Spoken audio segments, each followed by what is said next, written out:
So చాలామంది అంటారు, వాక్యంను ఏ రీతిగా ధ్యానించాలి బ్రదర్? వాక్యం ధ్యానించడము నాకు అర్థం కావట్లే. సో వాక్యంను ఏ రీతిగా ధ్యానించాలో తెలుసా? ఒక ప్రాబ్లం వచ్చినప్పుడు ప్రాబ్లం గురించి నువ్వు ఎట్లా ఆలోచిస్తావు? 100 విధాలుగా. ఫర్ ఎగ్జాంపుల్, ఒక ఈఎంఐ కట్టాలా, దాని గురించి ఎట్లా ఆలోచిస్తావు?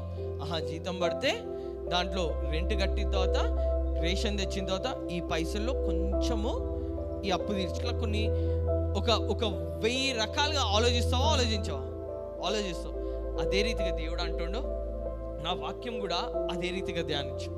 నీ శ్రమను నువ్వు ఏ రీతిగా అయితే ఆలోచించి 1000 మార్గాలు అది తెరుస్తుందో, నీకు 1000 మార్గాలు ఏ రీతిగా అయితే తెరుస్తుందో, నా వాక్యము నువ్వు ధ్యానించినప్పుడు దానిలోంచి 1,00,000 ఆశీర్వాదాలు బయటకు వస్తే నీకు అంటుంది.